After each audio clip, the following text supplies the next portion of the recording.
O, di ba? Huwag na natin pahabain, baka marami pang umiyak.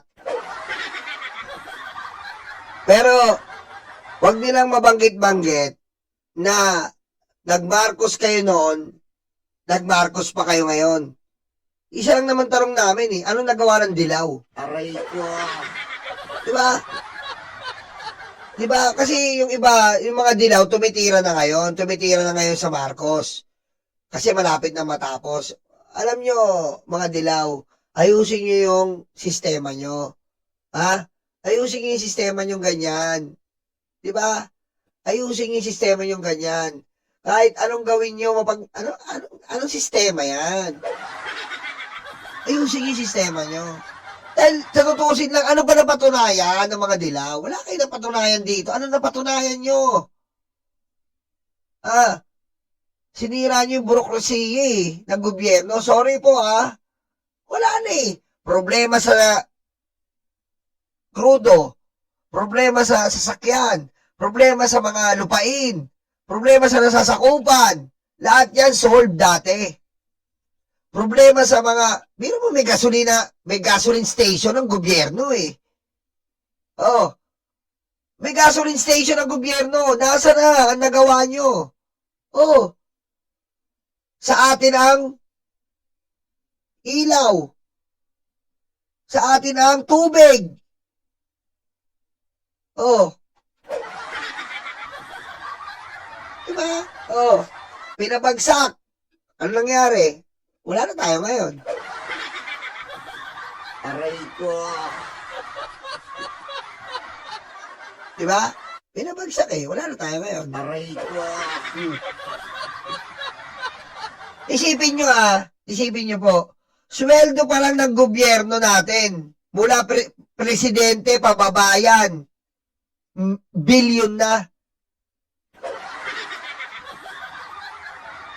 Diba?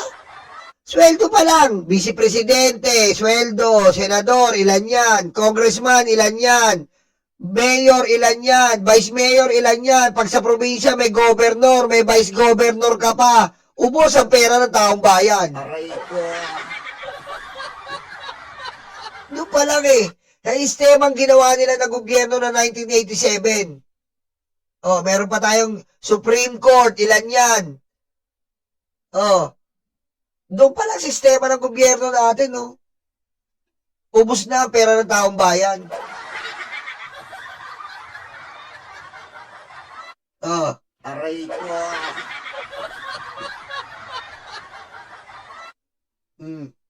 Diba? Ikumpara nyo. Kasi mahirap nagkukumpara sila. Alam nyo ba, nung panahon ni Cory, panahon ni nasaan? Ano nangyari? Asan yung pakiramdam? Paramdam nyo naman. Ilang ba kudita nangyari? Ang dami, di ba? Kasi, walang nangyari. Kinudita ng mahigit 10. Oo. Paramdam nyo naman. Aray ko. Diba? Kaya huwag tayo magsumbatan. Kasi kung sumbatan po, mga dilaw, ay manunumbat din kami. Diba? Manunumbat din po kami. Kasi manunumbat kami ng katotohanan. 1987 Constitution, ano nangyari? Ang daming butas para sa mayaman. Ang daming butas, 1987 Constitution. Dito pa lang sa election code butas na butas Kita mo, nag-donate na kay Chis Escudero, nag-donate na kay Marcoleta, absuelto. Aray ko.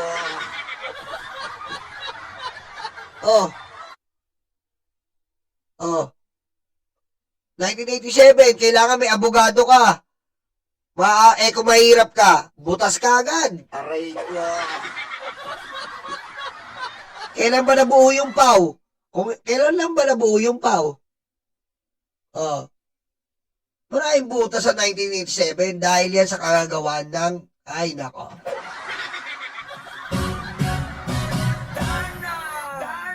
Diba? 1987 Constitution? Tingnan nyo.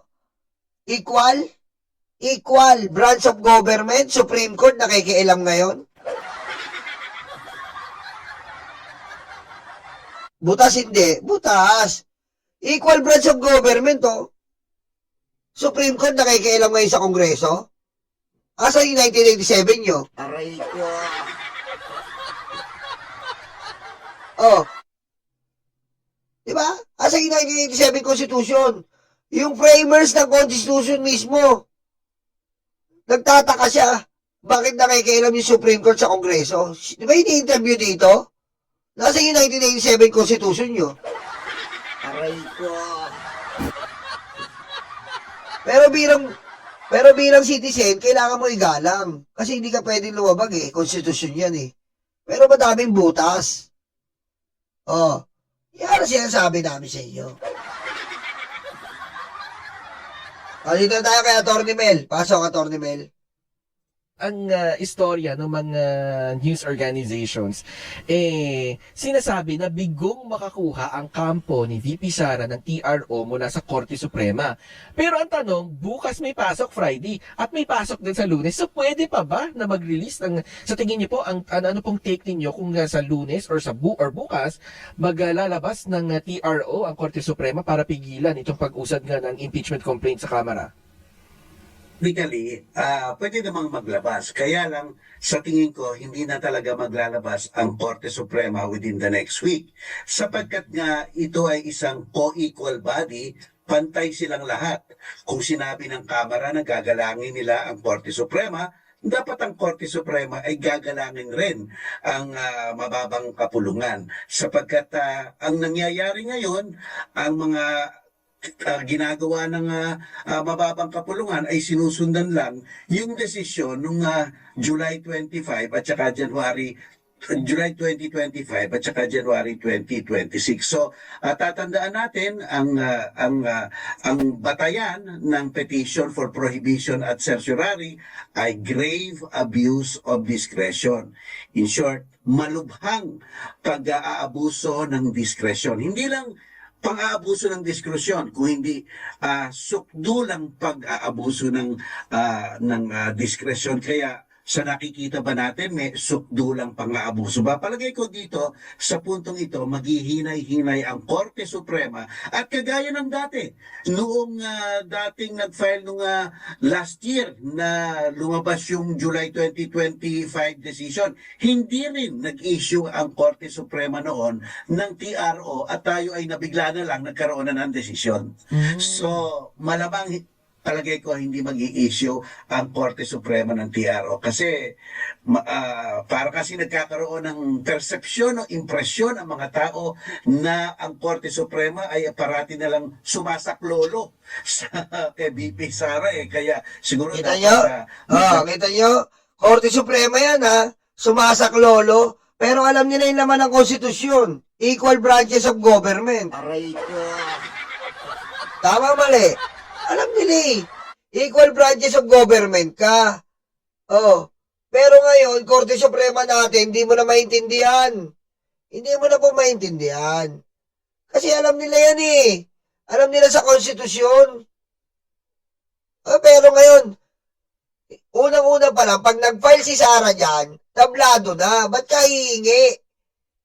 Di ba? Ba't mo didesisyonan?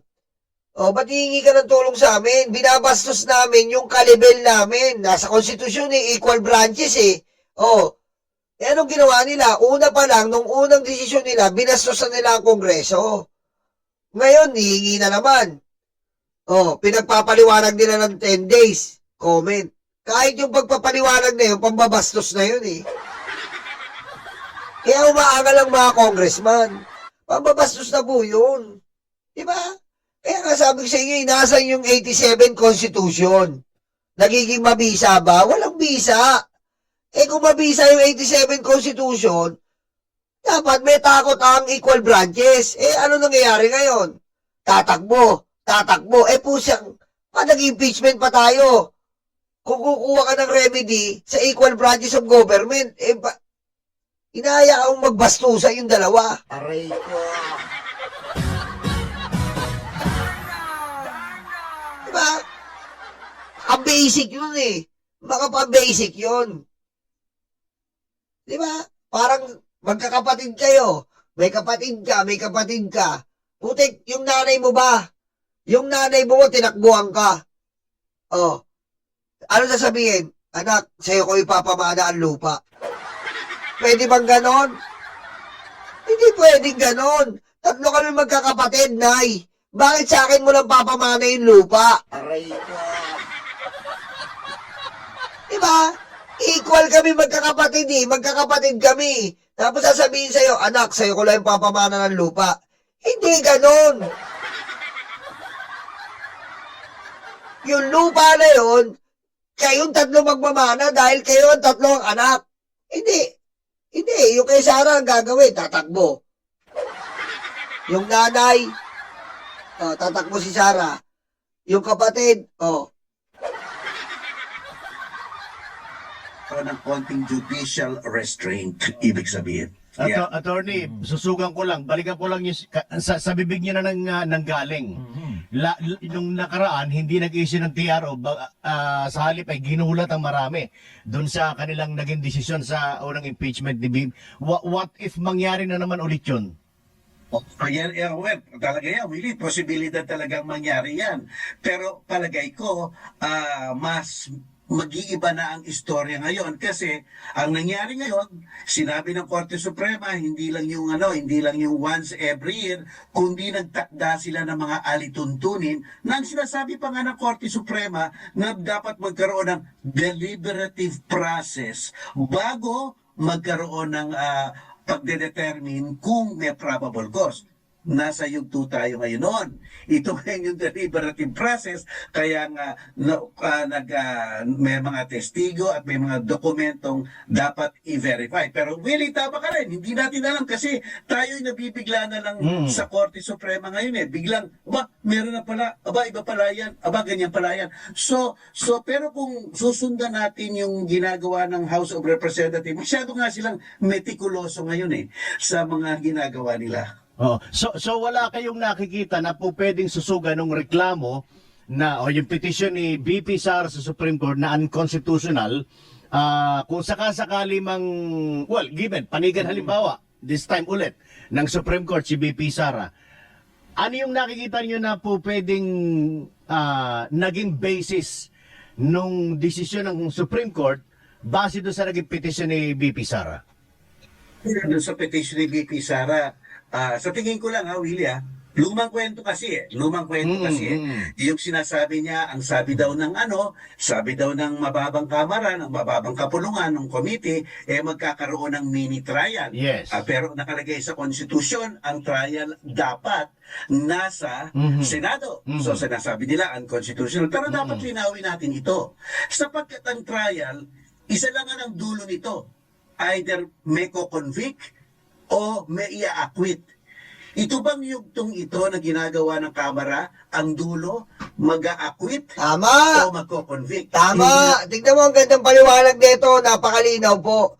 Yung mini trial, ano po bang sabihin ng mini trial? Ang mini trial po, kung irereklamo nila, ano bang dulo? Magko-convict, mag-a-acquit? Hindi po. Ang mini trial, sabihin nilang sinabi ng mini trial, ano ba dulo? Titignan po kung may probable cause. Bakit? Yolo. Kasi po, sino po ba? Tanungin ko nga po kayo dyan sa comment section ng mga hindi nagla-like. Aray ko. Okay? Tanungin ko po kayo sa comment section, lalo-lalo na po yung mga hindi nagla-like. Okay lang po ba? Hoy, Mami Sen. Mami Sen, hello, Mami Sen. Shout out. Ayan, si Mami Sen po ha. Tanungin ko kayo sa comment section. Basic question. Sino po ba ang magiging prosecutor sa impeachment court? Sagot, mga hindi nagla-like. Walang sasagot dito. Walang sasagot dito. Parang feeling ko walang sasagot. Aray ko.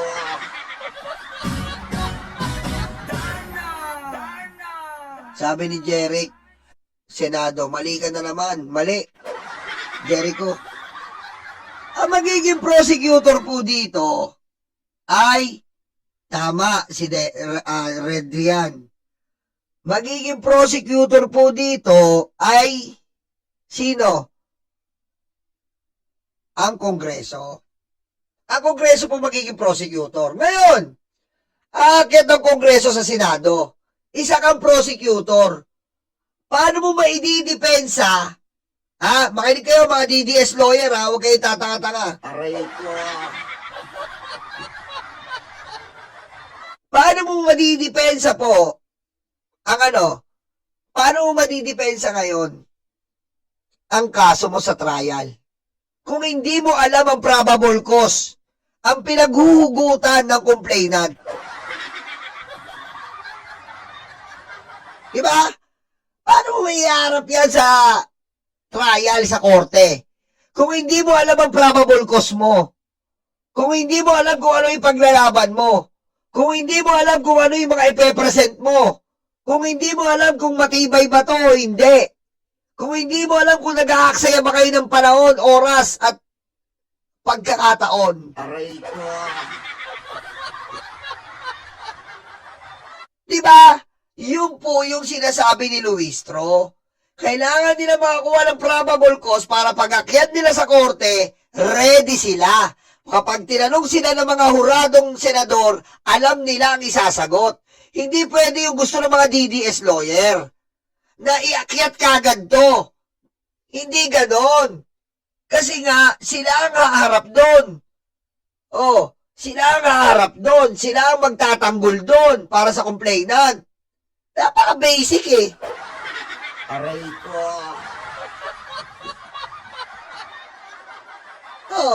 Kaya ginagawa po nila tong kinukuha na nila ng probable cause. Kasi pagharap nila doon,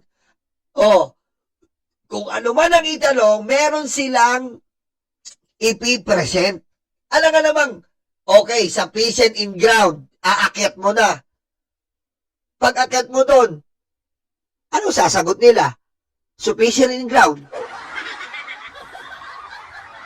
Anong sasabihin ng mga senador? Seryoso kayo? Inakyat nyo to, hindi nyo pinag-aralan? Seryoso kayo? Inakyat nyo to, hindi nyo sinuri? Nagsasayang lang tayo ng oras dito. Nagsasayang lang tayo ng panahon dito. Hindi nyo man lang sinuri ito. Hindi nyo man lang pinag-aralan, hindi nyo tinignan yung mga ebidensya kung anong ba talaga. Kung totoo ba talaga. Diba? Si Stephen tumatawag, Oy, nakalive ako, oy. Ayan nakalive ako, ayan Stephen, nakalive ako, yari ka ngayon. Mamaya ka na tumawag. Tumatawag si Stephen, Diba? Yun. Aray ko. Diba? Kaya wag po tayo magtanga-tangaan dito, nagpapaliwala kayo sa mga DDS lawyer.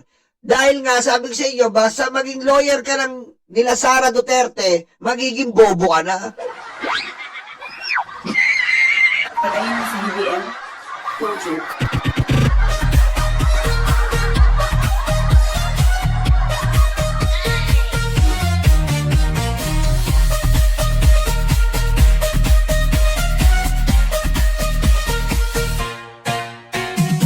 Tama si Mami Shea, nandun yung kakampi ni Sara din, di ba? Kasi nga, gusto nilang iakyat kagad para iakyat po ng basura. Para pagdating doon, decline kagad. Huwag kayo, kasi ganito yan yung mga lawyer po, ganyan po ang taktika nila. Kung manonood kayo ng Lincoln Lawyer, yung Lincoln Lawyer sa Netflix, makikita niyo po ang mga taktika ng abogado doon. Ito po mga taktika nila na to, ginagamit nila. Tinataktika nila na, grabe ba't kailangan yung talakayin yan? Pero alam nila yan. Alam po nila yan na kailangan talakayin talaga ng Kongreso yan. Pero, bilang lawyer, di ba? Bilang lawyer, di ba?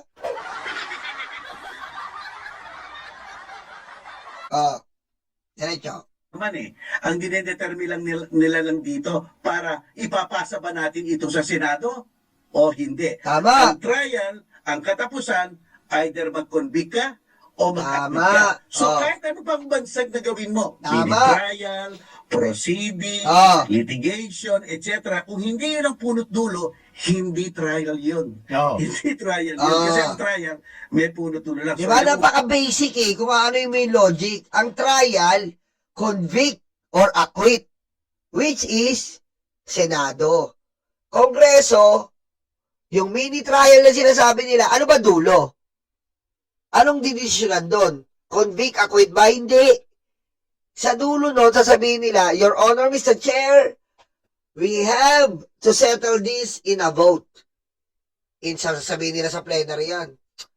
Because the Committee on Justice, Your Honor, Mr. Chair, have been decided in the impeachment initiation and the Committee on Justice in hearing that we have seen a probable cause in the impeachment complaint against our Vice President, Sara Duterte. Therefore, we conclude that this impeachment complaint must be held in the impeachment trial, which is in our Senate. Aray ko. Diba? Yan po ang dulo niyan. Pero hindi po sasabihin sa plenaryo niya, Your Honor, Mr. Chair, napagdesisyonan po namin dito po sa plenaryo na ito, sinasabi namin sa inyo na si Sara Duterte po ay guilty sa impeachment complaint. Hindi po nila sasabihin yon. Ang sasabihin nila doon, napagdesisyonan po namin sa Committee on Justice na meron pong sapat na ebidensya, sapat na katibayan, ang impeachment complaint. Kaya po, isinasuggest o aming iminumungkay na ito ay iakyat na sa impeachment trial sa Senado. Ganun po ang dulo ng mini trial na sinasabi nilang kino-complain nila. Tama si Atty. Mel. una, sabi nila. So, sa tingin ko, mahina iyon. At sinusulong na naman nila ito yung nagkaroon na daw ng isang initiation, kaya itong mga initiation ngayon, hindi na dapat tingin. Pero nilino na ng Korte Suprema yun Hindi lang ang pagpa-file, kundi ang referral ang magkokompleto ng initiation. So, wala namang nangyaring may nauna, dinismiss agad nung unang nag-file pero hindi umabot ng referral yung mga unang nag-file at saka yung double standard na sinasabi na hindi daw katulad nung ginawa kay Presidente BBM yung ginagawa ngayon, pero ang punto doon kasi, Willie, ano yung relevance doon sapagkat nga itong impeachment na ito ang pinag-uusapan. Kaya sa tingin-tingin ko lang medyo mahina-hina ngayon yung mga isinampa ni VP Sara. Ganun nyo, mahina talaga. Kasi po, hindi ka mag-i-issue ng TR, hindi mag-i-issue dapat ng TRO dyan. Unang-una, same branch of government.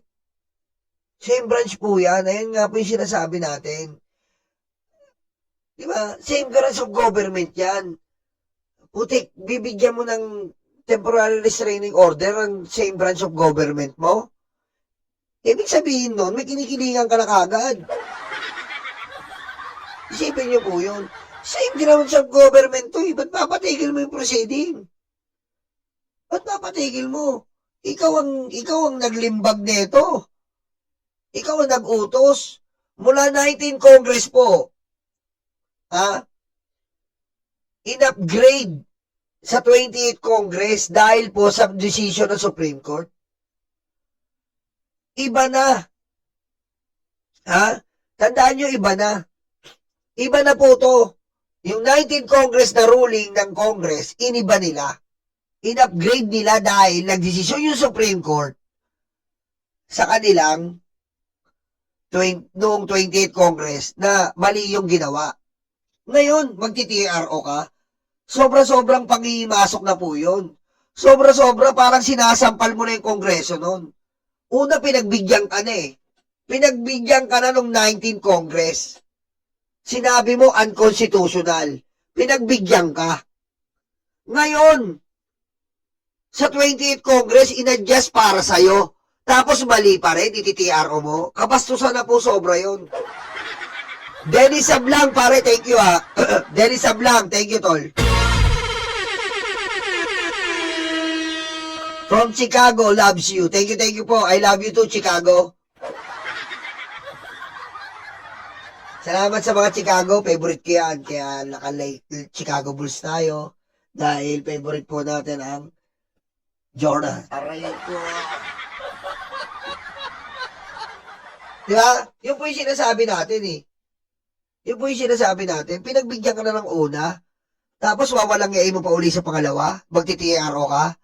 At ang iti-TRO mo yung in-adjust para sa'yo. Iba na yun. Ilang mga abogado. Oh, kasi Yeah. attorney, kung babalikan natin, doon sa nauna, meron na ngang judicial overreach doon eh. Nung isang tabi ng Supreme Court, yung isa sa mga proseso ng impeachment, which is 1/3 vote, diretso dapat diretso dapat sa Senado. Okay, tama? Ang ginawa, hindi, bigyan niya ng due process. Kita mo? Eh, Kita mo ha? Yung 1/3 vote, kita mo, binago ng Supreme Court yon. Binago ng Supreme Court yung 1/3 vote. Nag-adjust nga. Ito yung sinasabi ko sa inyo. From 19th Congress. Tapos ngayon, ganyan pa gagawin. Sobra na po yun.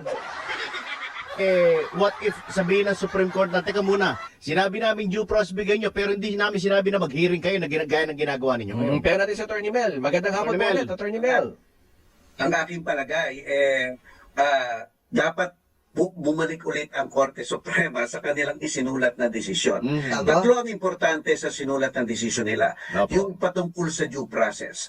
Sabi ng Korte Suprema, sa yugtong ito na ginagawa doon sa Committee ng Justice, sa yugtong ito dapat magkaroon minimum requirement, isang deliberative process, verification ng mga dokumento, at inulit nila ang alituntunin na nakalagay sa Konstitusyon, the sole power to promulgate rules, dapat talaga sa House of Representatives. So kung tutuusin natin yon, kung paano man gawin ng House of Representatives ang anyo ng kanilang pagdinig, sa kanila na yon. Hindi na dapat maka-interfere ang Korte Suprema doon. Tama. Kasi ang minimum requirement, may konting deliberative process at verification ng dokumento. So therefore, kaya pwede silang magsabina, nasa batas naman o nasa regulasyon naman ng House of Representatives yun, at pwede rin magtawag ng mga testigo para sumumpa sa kanilang mga affidavit. Yun nga po, yun yung initiation na ginagawa po ng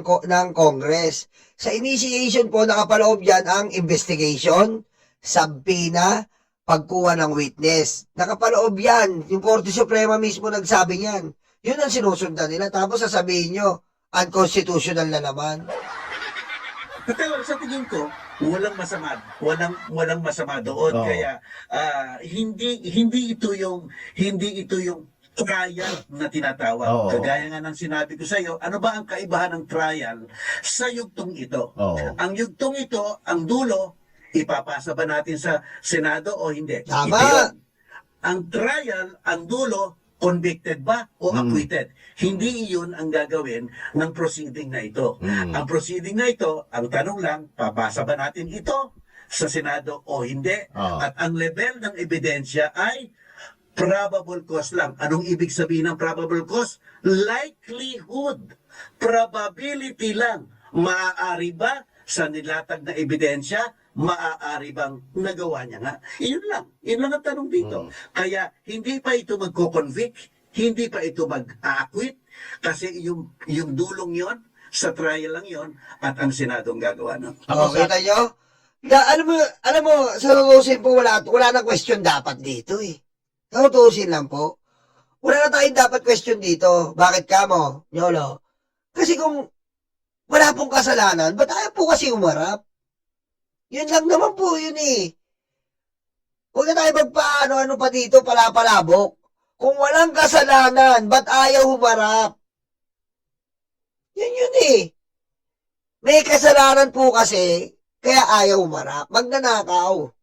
Magnanakaw po kasi. Yun eh. Kasi kung wala kang kasalanan, naharap ka eh. Kita mo, ang dami pa natin proseso. Kasi nga, hindi humaharap. Ang dami nangyayari. Kasi nga hindi gumaharap. Ang dami nilang complain para hindi humarap.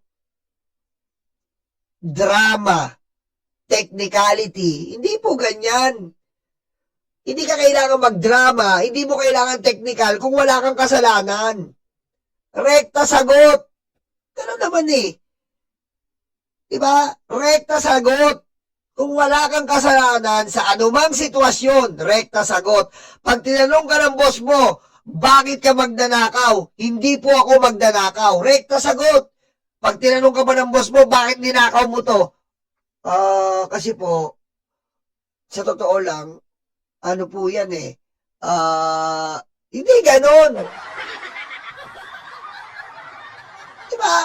Pag tinanong ka ng boss mo, ba't mo ninakaw yung ano? Hindi ko po ninakaw yan. Rekta sagot.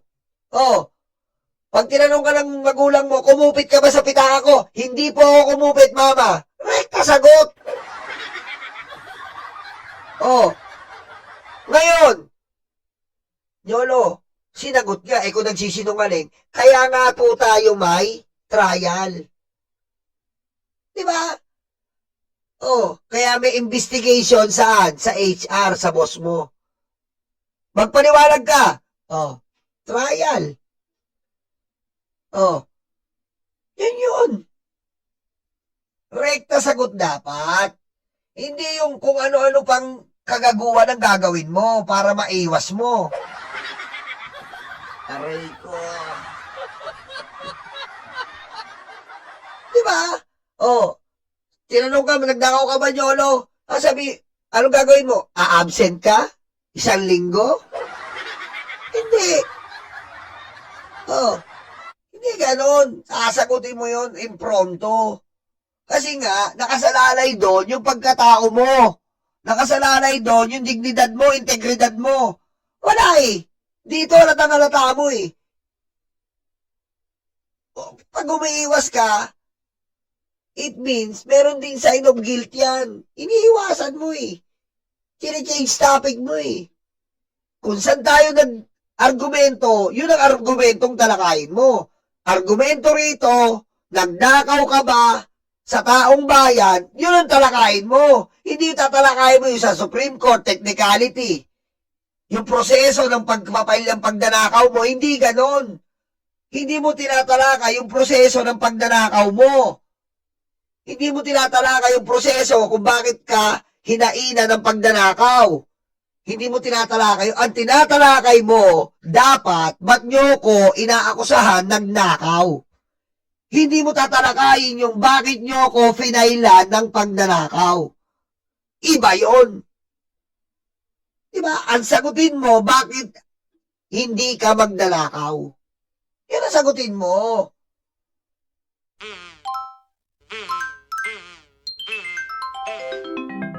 Kakulango.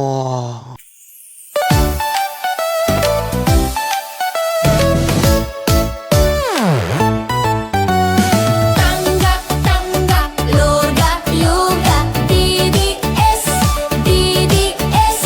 Dating yung ay karton, Duterte, Duterte. Tanggap, tanggap, loga, yoga, DDS, DDS. Dating yung ay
peke.